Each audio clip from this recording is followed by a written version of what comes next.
From Los Angeles, I'm Eddie Garcia. He's Doug Stolhand. Thanks for joining us for another edition of the Puck Podcast. It is Sunday, November 23rd, 2025. This is the first period of a three-period podcast. The first period, which some of you are watching on YouTube, will cover all the news of the past week in the NHL, including an NHL star involved in a couple of controversial hits. In our second period, we'll be recapping all the games from the past week in the NHL. And our third period is our fan feedback segment. We read listener emails. We also have our off-ice report, tell you what's going on in our lives. You can find all three periods of the podcast on Apple Podcasts, Spotify, and wherever you get your podcast. If you like what you're watching on YouTube, please like and subscribe. If you're new to the show, first of all, where you been? We've been doing the show since July 22nd, 2006, with at least one episode every single week. And even during the lockout, even during the other lockout, even during the off seasons, all of that, even during COVID, we kept the show going. And we are the NHL's unofficial show of record for the last 20 seasons. We cover the entire league equally. So wherever the biggest story is, that's where we always start things off, regardless of market size, fan base, success in the standings, etc. And we cover it all on and off the ice. So let's start things off with this week's biggest story with Eddie Garcia. All right, and that would be the reigning league MVP and two-time consecutive Vezina Trophy winner, Connor Hellebuyck, going to be out of action for a while for the Winnipeg Jets, 4 to 6 weeks following arthroscopic knee surgery. Hellebuyck was dealing with the injury since training camp. Winnipeg head coach Scott Arniel said that the goalie tried to play through it, and then the Jets and Hellebuyck felt it was best to just address it now than to have it linger on any longer. Hellebuyck's 32 years old. He has won the Vezina as the league's top goalie the past 2 years. He's won it 3 times overall. So the Jets will be going with Eric Comrie, who's played 83 career NHL games with a record of 37, 38, 3-4, and Thomas Milic, 22-year-old who has never appeared in an NHL game. Milic. I don't know. That's my guess. That's as good. I just liked the pronunciation because it sounded like he had a question mark at the end of his name. He does, until I know how to pronounce it. If what we're being told is true, and why would it not be, although teams have been known to deceive us in the past, Connor Hellebuyck's been playing with this all season. And so how's he been doing? Well, 8-6-0, 2.51 goals against average, 9.13 save percentage. Not bad, but a far cry from Hart Trophy and Vezina winning numbers. The question I have is, would this have been a surgery he would have gotten if it wasn't an Olympic year? And would this have been a surgery that they could have managed better if it wasn't the condensed schedule of the Olympic year? The timing of it seems like he wants to make sure he's fully recovered and has some games under his belt before the Olympic break so that he goes and can play in the Olympics.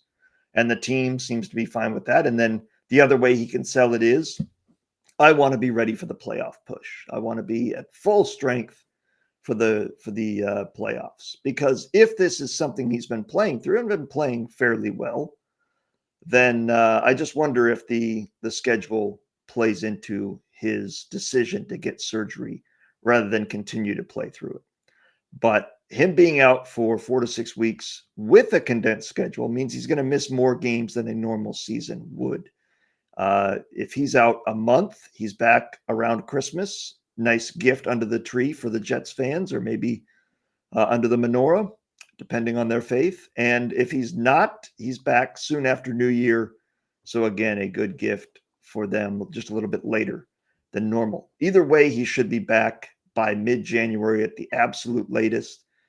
And it is a blow to Winnipeg, and we're going to get into how they did. And the very first shot that Eric Comrie saw after this news broke, we will see how he did on that. But I think the Jets can withstand this because it's only 4 to 6 weeks.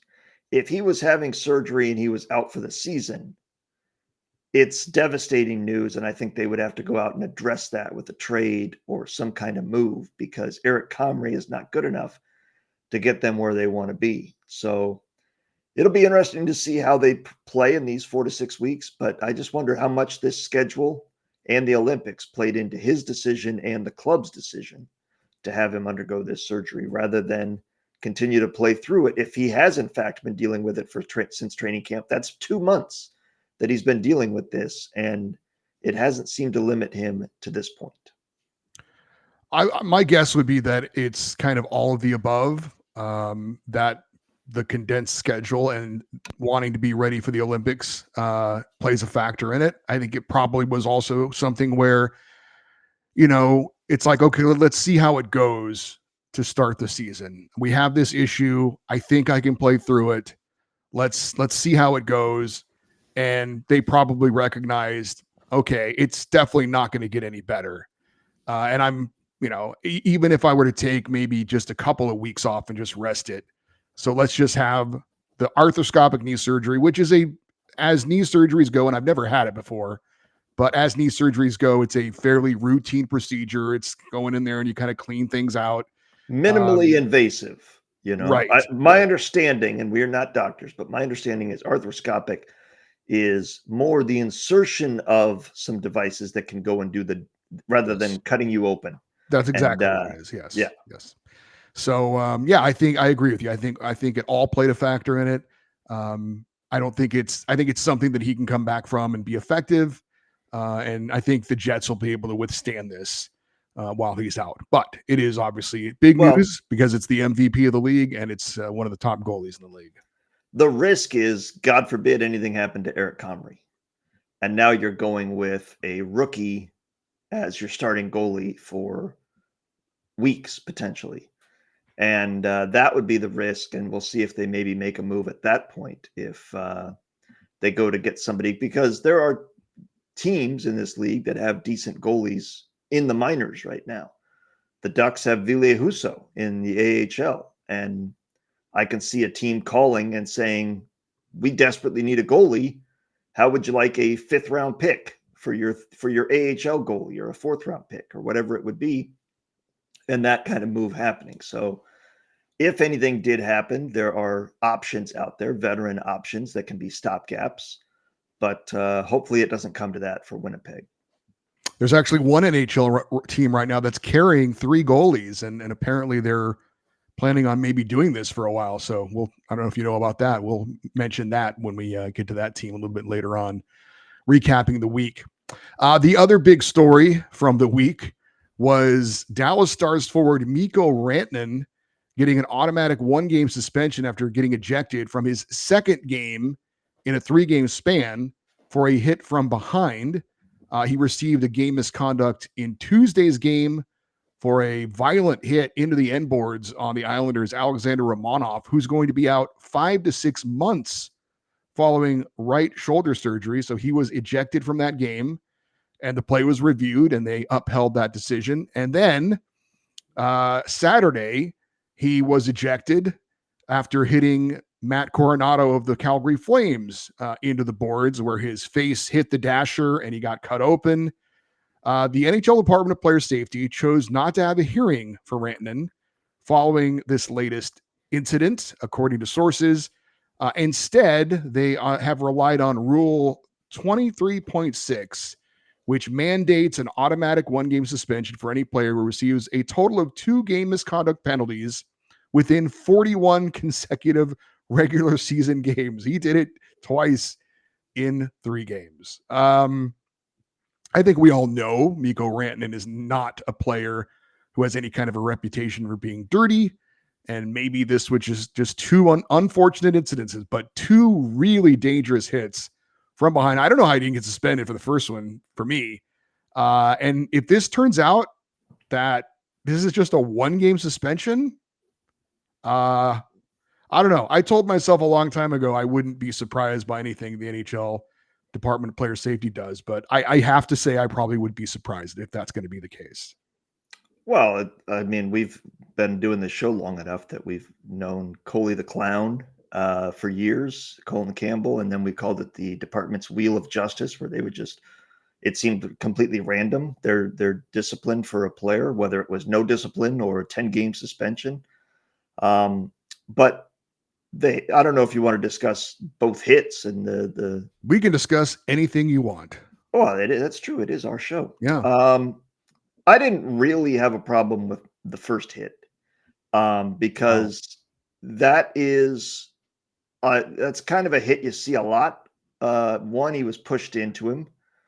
I haven't Two, seen a hit like that all season. yeah, you have. You just No, I haven't seen. haven't. Yes, you have. That's like those. That's like when they took out the no touch icing because guys were getting creamed into the end boards when No, they were going back to play a puck. I mean, I'd have to sit and watch a game with you, but I can tell it to you. It happens in every game. The difference is the player doesn't go into the boards like that. Guys Well, with their that's the point. He hit him from behind into the boards my with a point lot of is force. the hit Okay, he happens just fell on every his own. game. Okay, No, okay. listen to me. I've heard what you Players said. get I hit from disagree with you. behind into the Yes, boards yes, every game. they do. Not with that kind of force and that kind of speed. Exactly that much speed and Then force. why are The guys not difference out because 5 to 6 guys months don't following lose all of their these hits that happen every game? because they don't lose their balance and go face first into the dasher. That's the difference. Is how it's the end result of the play, not the play. He was hit into the back of Romanov. He then, of course, because he was forechecking anyway and had speed, there's nowhere for him to go. He's hit right into the back of the guy. Of course, he's going to go into him and push him into the If boards he was hit into the back of Romanoff and he had that was no fault of his own, why did he get a 5-minute major in a game misconduct and it was reviewed?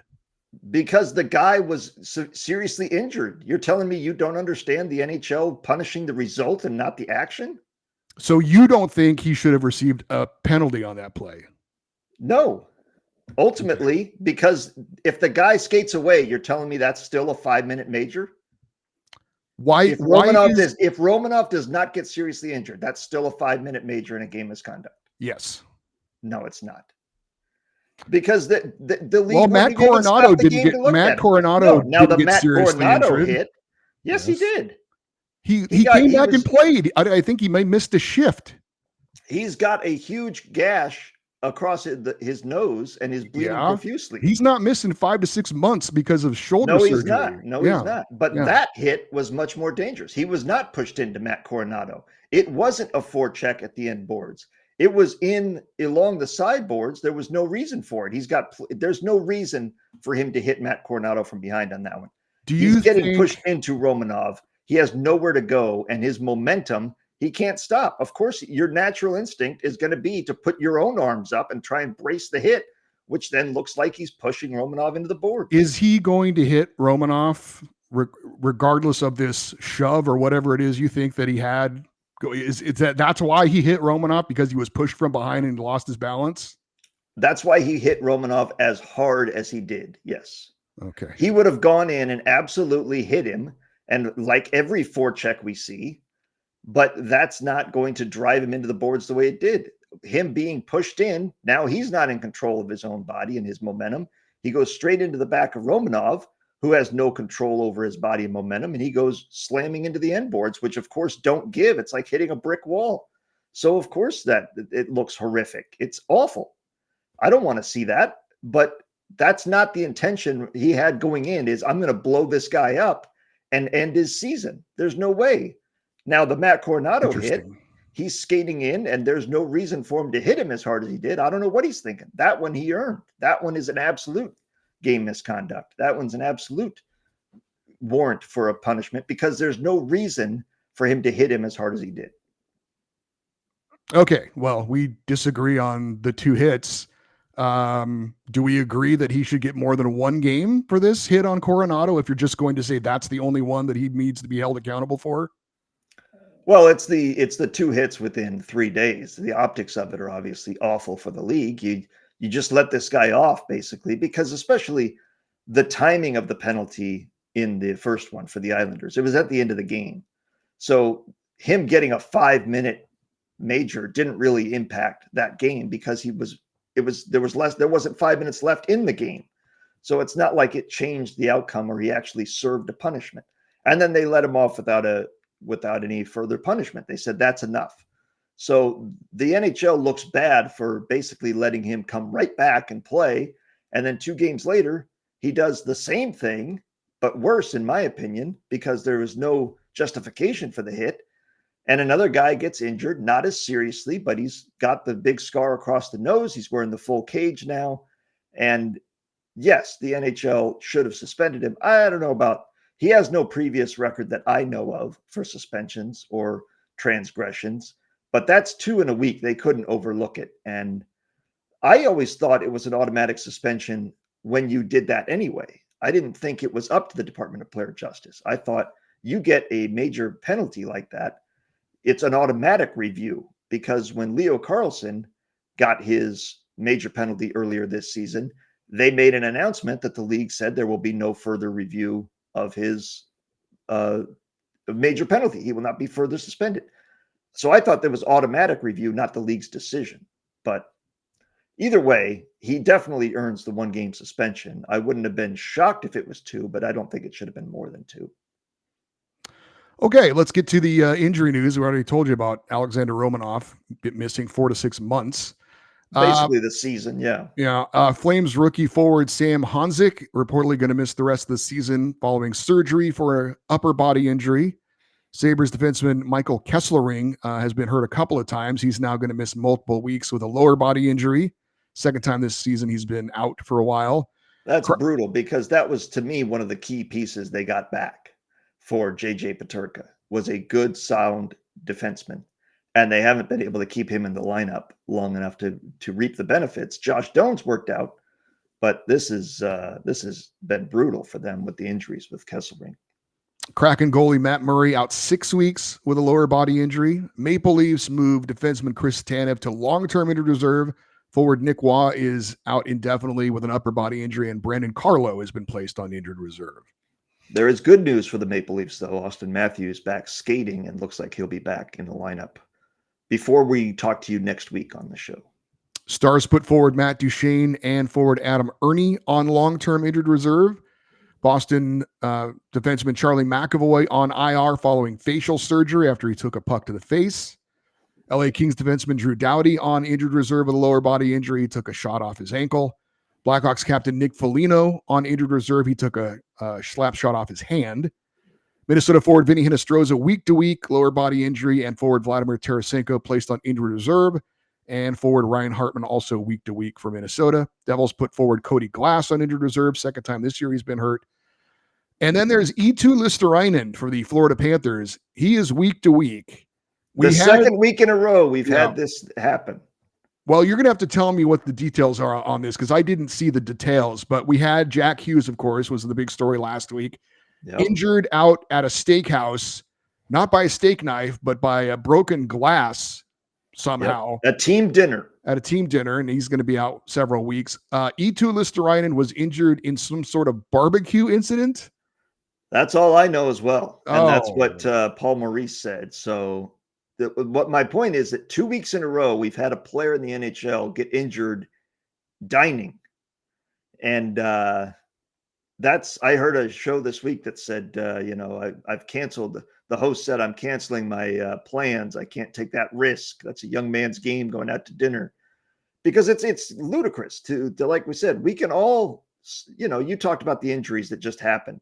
A player taking a slap shot off the ankle or off the hand, or getting a puck to the face like Charlie McAvoy. All very unfortunate. Nobody wants to see any of those. But you can live with injuries that happen during a game. Players having dinner and suffering injuries that cause them to miss multiple weeks is crazy. I don't understand. Now, we can guess what happened with the barbecue. Well, it's apparently he suffered some burns. Right. My guess I guess on his hands. I mean, well, I'm guessing the old propane. There was more, you've had that happen. I have. I can actually understand this more than I can understand what happened to Connor Bedard. To Jack Hughes. Yeah. But I have had some issues with barbecues. Yes, I have. Yeah, you try and light it. There's more gas than you think coming out, and all of a sudden there's a huge ball of fire coming at you.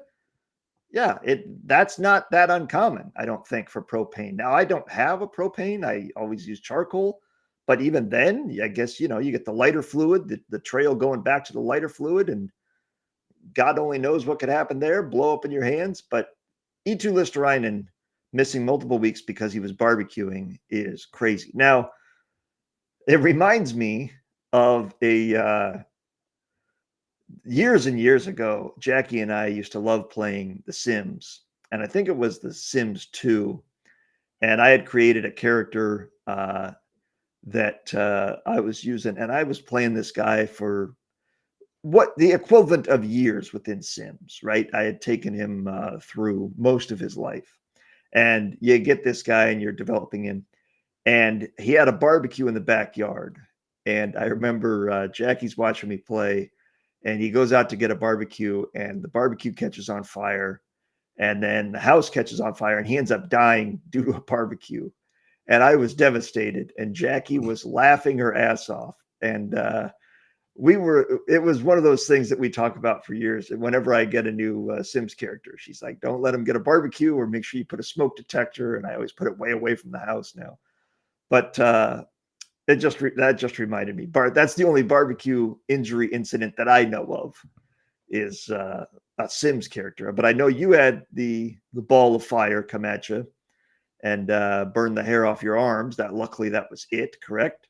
That's correct. Yes. Yeah, but Etulusturainen, I mean, look, it's obviously not funny what happened to him. Guy's seriously injured and probably has burns on some part of his body, but it's outlandish that this has happened 2 weeks in a row, that players having dinner has resulted in them going on IR for several weeks. Yeah, we haven't seen a lot of this in hockey. There's a lot of weird injuries in baseball. That they're kind of known for that.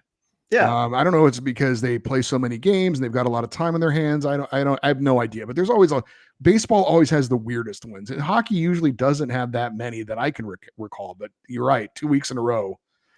And Very this week is weird. American Thanksgiving. So God help all the Yeah, players, carving the turkey. Yeah. Be Leave a careful. stick out for your favorite player this Thanksgiving, in case they choke on the wishbone, or God only knows what could happen. Like you said, carving the turkey and slicing their hand. God forbid. Yeah. And of There, course, but for the grace of God, go I. and of course, I always remember our friend Gary, who severely burned his mouth eating pizza because he just couldn't wait till it cooled down. It was so delicious. And he went to the dentist, and the dentist said, "Oh my God, what did you do to your mouth?" And called in the assistant to say, "You got to look at this." Yep. Great. No, it's I mean, this is a new. I hope next week we go 1 week without a player going on IR due to eating. Let's break this streak. Yeah. Yeah. And let's hope Um, Eetu Lesterainen is back very soon and can teach us all about barbecue safety.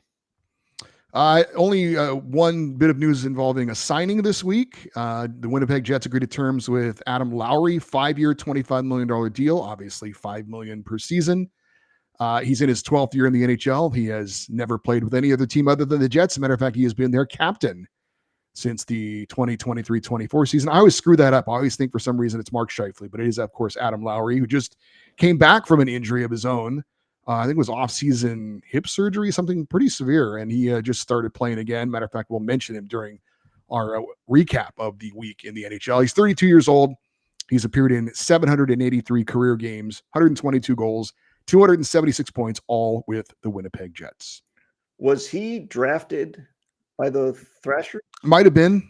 I see you're wearing your Atlanta Thrashers I jersey am. today. I am. I'm looking that up real quick here because let's see if he's one of the few remaining Thrashers. I know there are two in the league, right? I know Evander Kane. Yep. And I think there's a defenseman bouncing around that used to play for him. Because I remember the stat last year, it was there are more former Thrashers in the league than there are players that have played a playoff game for the Sabres. And it was 2-1. So it looks like he was drafted by the Thrashers or by the Jets. Yeah, in 2011.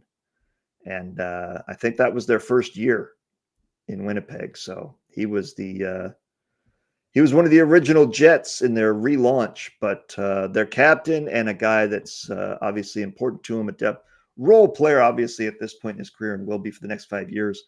And if you say, what's a 5-year deal doing for a guy of that age and that kind of money, that's a bargain in free agency. Those kind of guys are going to go for that kind of price. And that's not even 5% of the salary cap next year. So very affordable deal. And it's worth it to them for his leadership and on and off the ice in Winnipeg.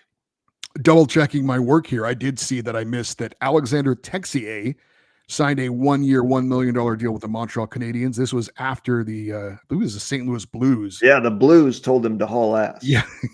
Yes, they. I don't know if they use those exact words, but that's the press release I saw. I don't know about that. St. Louis Blues invite Alexander Texier to pound sand. They placed him on unconditional waivers earlier in the week to terminate his contract, which they have, and now he is a property of the Montreal Canadiens. Haul ass, kid.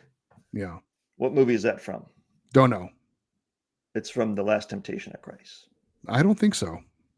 Maybe it's from Greece. Okay. I've seen Greece. I have not seen. I get those two confused. No, that's interesting. Yeah.